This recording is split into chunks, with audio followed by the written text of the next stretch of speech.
Their communications have been reduced, their funding and financial mechanisms have been reduced, and their movements, by and large, most certainly where there are air patrols and other capacities, have been reduced. But that's not everywhere. And so it is possible to have the kind of attack we've seen in Ramadi, but I am absolutely confident in the days ahead that will be reversed. Welcome back to The World Over. That was Secretary of State John Kerry speaking about the fall of Ramadi at the hands of ISIS. To comment on the ongoing religious persecution in the Middle East, the stifling of diverse voices in the public square, and much more. We're very pleased to be joined by USA Today columnist, Fox News contributor, former Clinton administration appointee, and author of the New York Times bestseller, The Silencing: How the Left is Killing Free Speech. Please welcome Kirsten Powers. Hi, Great to have you on. Here. I love being here. Let's start with that bite from Secretary Kerry. Are you confident that they can reverse the gains of ISIS in Iraq? Well, I think they're going to have to probably come up with some sort of strategy, which I have yet to see. And what I'm reminded of when I hear this is all the talk about how Al-Qaeda was on the run and they had basically defeated Al-Qaeda. And it sounds very familiar, right? You know, where they're trying to deny reality and deny how serious this is. You have written a great deal about religious persecution in your column over the last, really, few years. Yeah. And turned a spotlight, I think, on this issue for so many people who otherwise just hadn't even considered it. There is a personal edge to this in that you had your own conversion, a reversion really to Christianity. Yeah. Tell me about that. Was there a turning point? Was there something I mean, it really was a conversion because I was raised Episcopalian and it was, you know, I believed in God, but it wasn't a really serious faith. And so it was much later in my life, I started dating somebody basically who kind of threatened to break up with me if I didn't start going to church. There's always a guy behind the conversion. He was really brilliant, and I thought, you know, if he believes this, maybe there's something to it. I didn't think, I said, there's no chance I'll ever become a Christian, but, you know, I'll start going to church. And so I started going to this church in New York City, Tim Keller's church, Redeemer Presbyterian. And it's a church really where it's a seeker church where he really makes the case for Christianity. And I went there and sort of was captivated by the talks, but in a kind of like, this is interesting kind of way, but not, I'm never going to believe it. And over a year of going there and listening to him, I, you know, really reluctantly, honestly, realized that I believed it. There is a vivid experience that happens to you in like 2006 in Taiwan, of all places. Yeah. What happened? I was in Taiwan on a kind of a work trip, and I was praying a lot. I had been praying a lot with that boyfriend for God to reveal himself to me, though I didn't really understand what that meant. And I didn't really think it would happen, and I just had what was sort of a dream, I guess, where Jesus came to me and just said, "Here I am," and I just was. It was so powerful, and I didn't know what to make of it. And so then I actually reached out to my friend Eric Metaxas, who you may know, who was probably the only evangelical Christian I knew at that point. He was friends with that boyfriend, and it turns out he became a believer through a dream. And so he said, "No, you're not imagining things. You need to get into a Bible study." And I was very reluctant. You know, it was a big change in my life. I lived in a very secular, liberal world, atheist world, and so I said, Bible study? I don't know. This sounds kind of weird, you know. And I ended up going to that Bible study, and I just walked out of there. I mean, it's not because of anything that actually was said. I don't know what happened. I just sort of walked out of there, and I was like, wow, it's just completely true. And I just, and then that was 8 years ago. And it changed, obviously, it changed your perspective, changed the lens through which you've seen the world. Yes. Are you stunned by the failure of this administration, as well as members of Congress, to focus on what's happened to these Christians in the cradle of Christianity in the Middle East? Yes. There seems to be no regard, or frankly, any regret about American actions that caused all of this. Right. Yeah. No, it's amazing how few people, especially considering how many people identify as Christians, and not that you should only care about Christians, but the fact that you are having this religious persecution where people have been driven from their homes. You know, you have beheadings, you have people living in refugee camps, and yet you have very few people. Congressman Frank Wolf really was one of the only voices who sadly is retiring, and then you also have President Obama, who's not only not speaking out about it, but then, you know, taking the time to bring up the Crusades and things like this at the exact time that Christians are literally being driven out of the birthplace of Christianity. No, it's stunning. I mean, it's just stunning watching it. Do you still consider yourself a liberal? I do. Yeah. Because it seems to me, I'm saying that when I was reading the book, I kept thinking, you know, I worked for a time for Bob Novak, who considered himself and was an agnostic, democratic liberal. And Bob always said, I didn't move to the right. My party moved away from me. Yeah. Is that what's happening to Kirsten Powers? Well, I'm sorry, it's not. Well, because the thing about it is in my book, I talk about what I call the illiberal left. Yes. And these are the people who are really clamping down, I think, on free speech and silencing people.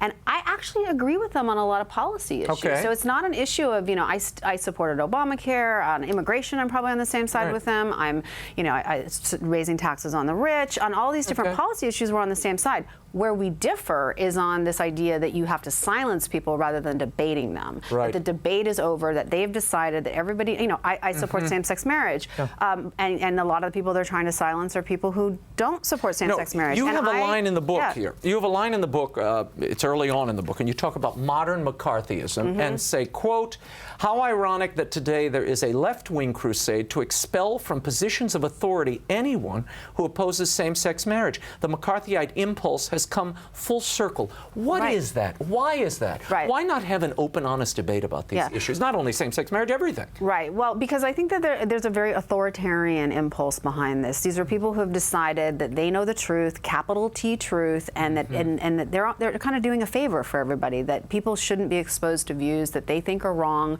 and that they're going to shut down these debates because they are so certain of their rightness and the other people's wrongness that they feel that they're righteous. They actually feel righteous in silencing people. Any concern about writing a book like this as your first time out the box? Yeah. I mean, there had to be some hesitation. Yeah.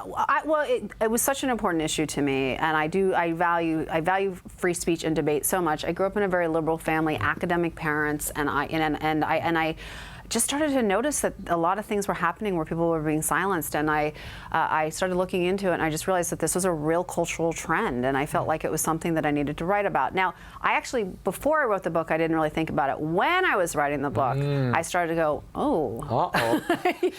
You started feeling the eyes passing by the windows? Because what you'll know since you read the book, that it's not just about silencing conservatives. Right. There are tons of examples in the book of liberals. Where liberals are also feminists, targeted. of moderate Democrats. It's anybody. Tell me about the targeting. What are the tactics used? You talk about the delegitimization. What does that mean? How is that accomplished? It's basically they use just different tactics. So if you oppose same-sex marriage, they're not going to have a debate with you about that. They're going to call you a homophobe and a bigot, which kind of makes you a little toxic to society. If you're pro-life, they're going to call you a misogynist and say that you hate women. If you are somebody who questions campus rape statistics, as a few brave people have, they're called rape deniers, or that they're enabling rape culture. And so they will go, so it so undermines the people's ability to speak out, and it chills speech because other people see it happening and they think, well, I don't want to say how I think because then they're going to call me a homophobe. I'm going to get dragged into the public square and flogged and labeled as something horrible. And never be able to recover. And it's a blood sport. And here in D.C., this is a blood sport. It's all personal. It's destroy the opponent. And what do you do? Here's the real question. Yeah. What do you do? Well, I think the first thing is to really expose it. And when I was starting to talk about people when I was writing the books, people would go, oh, that's just one kook here, one kook there. And I said, no, this is an across-the-board systematic issue that's going on. And I wanted to really put it all in one place so that people couldn't say that anymore. They couldn't say that this is just the occasional incident. And in fact, I had to cut multiple chapters. There were so many examples. It wasn't one of these things where I had to dig around. And most of the examples come from the last couple years. Yeah, no, it's contemporary stuff. You must be feeling a little heat from fellow liberals, not only for being a Fox News contributor, which I'm sure they love it. I'm sure they just adore it. You're invited to all the parties. But you recount a story here where you're seated next to dear little old Gloria Steinem. God bless her. She was very warm and welcoming to you. Tell me about that lovely interview. Oh, she just said to me, she just leans over and she says, "Why do you go on Fox News?" And I actually don't remember what my response was. And then I said, and then she said, "But it comes at such a great cost." To whom? To me, apparently.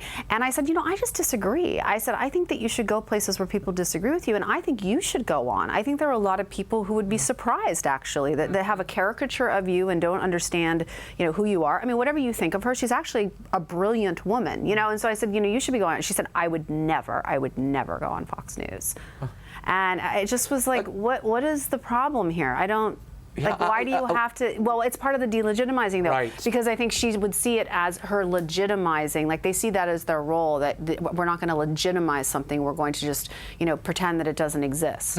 It has a chilling effect, not only on dialogue in the country, but everybody is cheated because, look, we've had the challenge. A few weeks ago, we had a climate change debate. You've got thousands of people saying climate change is human cost. Fine, let's have a conversation about it. You only have a handful of people opposing this, yet they're willing to show up. The people who are supporting this won't come to the table. We finally found one brave woman willing to come and make the case. Why is that? And is that healthy for a republic? It's not healthy for a republic. You cannot have freedom, first of all, without knowledge, and you can't have knowledge without debate.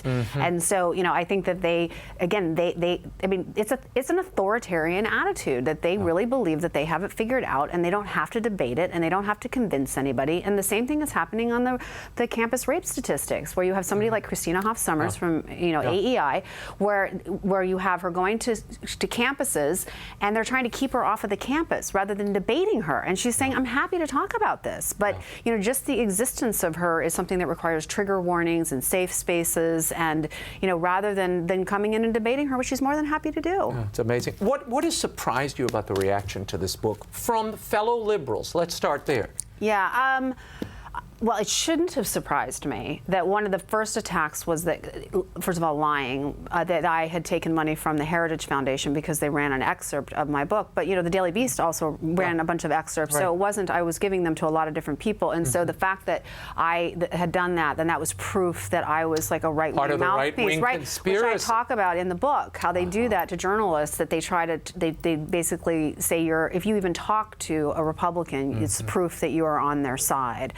The really surprising one was getting attacked by gay rights people who know how pro-gay rights I am, calling me a homophobe because I talk about Brendan Ike of Mozilla in the book and how he was pushed out of his job, and I defend his right to hold that position and to give money to Proposition 8, something I opposed. You know, but I support his right to do that. I don't think you should lose your job over it. See, I mean, tolerance and diversity means allowing viewpoints and people you might disagree with. And they're allowed to breathe the same air and make their argument in the public square. Let the people decide. I mean, that's how I feel about all these issues, every one of them. Let's talk about some things that are bubbling up now. And I know you've been on this grueling book tour, but there are other things happening in the world. It's a Kirsten Powers quiz. Think of it that way. Senator Rand Paul had this little minor filibuster on the floor the other day. It wasn't minor, it was like 11 hours, over the NSA collecting our phone records. He said this. Listen. There comes a time in the history of nations when fear and complacency allow power to accumulate and liberty and privacy to suffer.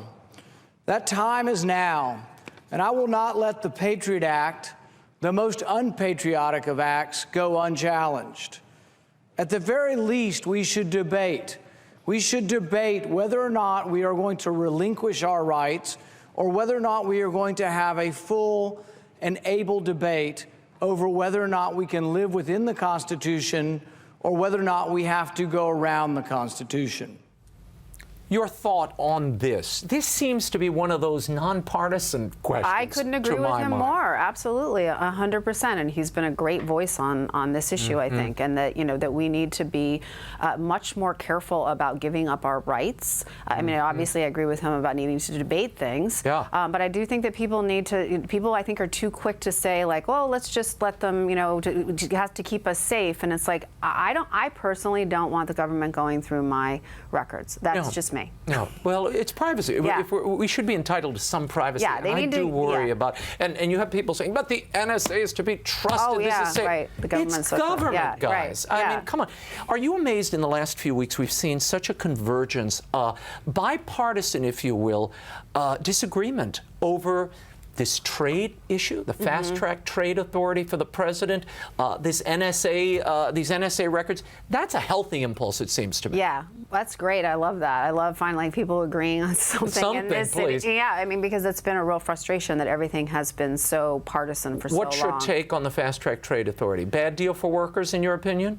Look, I'm pretty pro-free trade, and it is hard for the president. I mean, I worked in the Clinton administration, in full disclosure, in the Office of the U.S. Trade Representative. So and as you know, trade was a huge part of the Clinton administration's economic policy. So it is very hard for the president to negotiate a trade agreement if he can't guarantee that it's going to pass. If he's going to go, because there's no way to do it. Kirsten, aren't you concerned about so many big businesses and these trade organizations that are behind this? And it does suck our manufacturing base away. It gives them a fast pass out of the country.